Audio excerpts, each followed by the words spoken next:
Todos já ouviram falar de Jó, o homem que, de uma hora para outra, perdeu tudo o que possuía: família, saúde, riquezas.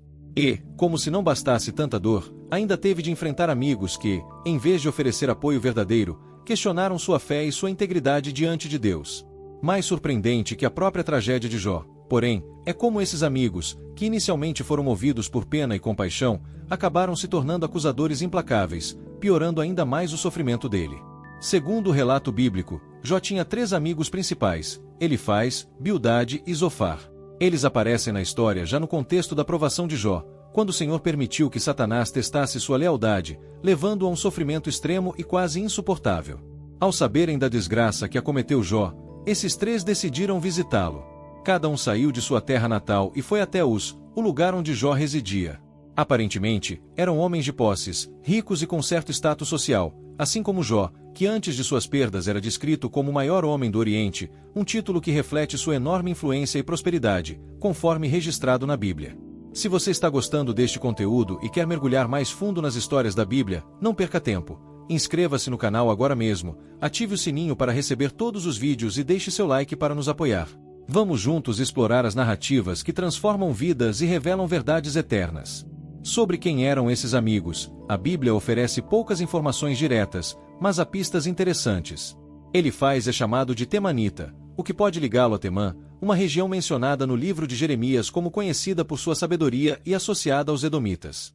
Bildade é identificado como Suíta, possivelmente conectado a Suá, um descendente de Abraão com sua concubina Quetura, conforme Gênesis 25.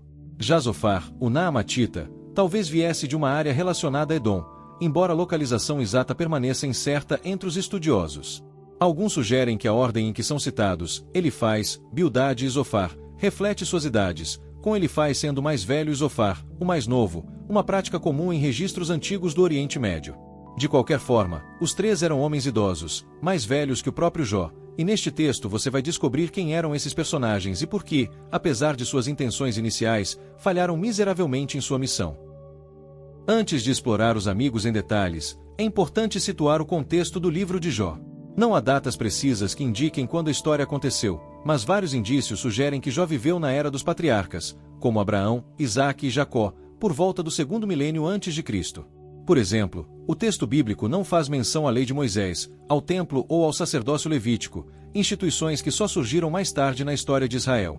A riqueza de Jó, medida em rebanhos, servos e grandes propriedades, reflete o estilo de vida das sociedades patriarcais antigas, onde o gado era um símbolo de status e poder.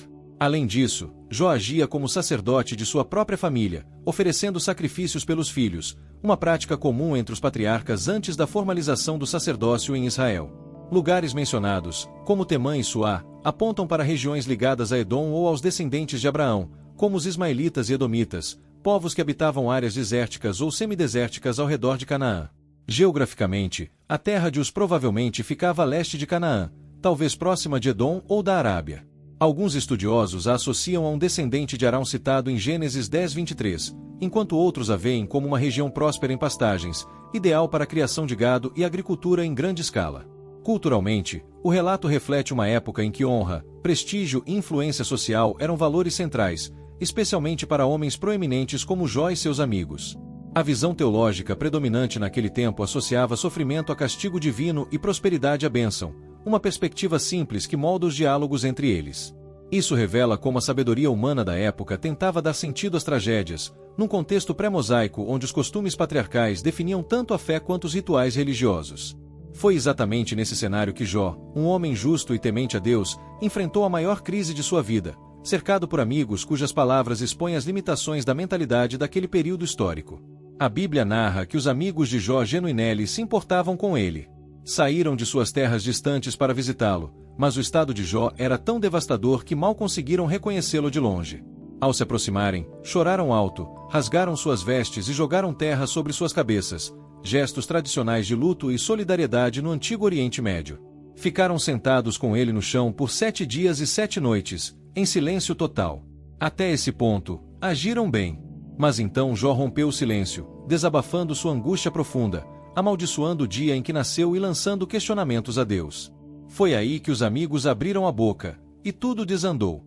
Em vez de ouvir com empatia e oferecer consolo, eles o repreenderam, tentando justificar o sofrimento dele com suas próprias teorias. Podiam ter sido testemunhas da fidelidade de Jó, mas preferiram assumir o papel de juízes. Seus discursos, ironicamente, transformaram o consolo em acusação, piorando a situação. Teria sido muito melhor se tivessem permanecido em silêncio. O primeiro a falar foi Elifaz. Ele fundamentou seus argumentos na experiência pessoal e na tradição antiga, usando a ideia de colher o que se planta. Para Elifaz, se Jó estava sofrendo, era porque havia pecado, seguindo a lógica da justiça retributiva. Quem semeia maldade colhe dor. Ele reconhecia a sabedoria de Jó, mas insistia que ele não aplicava à própria vida os conselhos que dava aos outros, concluindo que Jó merecia seu destino. Ignorou completamente a graça e a misericórdia de Deus, limitando o sofrimento aos pecadores. Depois veio Bildade, um legalista rígido e sem sensibilidade. Para ele, sofrimento era prova irrefutável de pecado oculto. Chegou ao ponto de dizer que os filhos de Jó morreram como castigo por seus erros, uma acusação cruel contra um pai em luto. Por fim, Ofar foi o mais severo. Ele rejeitava a possibilidade de um justo sofrer, o que tornava Jó automaticamente culpado. Disse até que Jó sofria menos do que merecia, incapaz de aceitar que um fiel pudesse passar por tribulações sem ser por julgamento divino. Os três recorreram a princípios bíblicos, como a justiça de Deus, mas os aplicaram de maneira equivocada e arrogante. Achavam que podiam decifrar o sofrimento de Jó e enquadrar os propósitos insondáveis de Deus em suas teorias simplistas. Falharam por não reconhecer que a relação entre Deus e o homem é guiada por uma sabedoria divina que transcende a lógica humana. Perderam a chance de mostrar compaixão genuína, transformando a dor de Jó num debate teológico estéril. No fim, Deus os repreendeu duramente, e eles tiveram de pedir perdão a Jó, que intercedeu por eles em oração. Foi então que Deus interveio diretamente, falando a partir de um redemoinho em Jó 38 ao 42. Com perguntas como onde estavas tu quando fundei a terra, ele revelou sua soberania absoluta e expôs a presunção dos amigos, que ousaram julgar o que só Deus compreende. Não foi apenas o que disseram, mas a atitude de coração que os condenou. Se falharam com Jó, como explicariam o sofrimento de Cristo, que nunca pecou? Deles, tiramos lições profundas. Primeiro, o valor do silêncio compassivo. Começaram bem, quietos por 7 dias.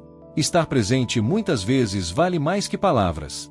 Segundo, evitar julgamentos precipitados. Presumiram culpa e agravaram tudo. Terceiro, equilibrar verdade e amor. Usaram ideias certas no momento errado, sem empatia.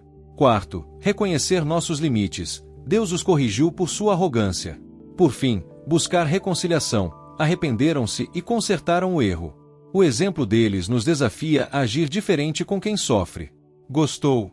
Deixe seu comentário e compartilhe este vídeo. Até a próxima!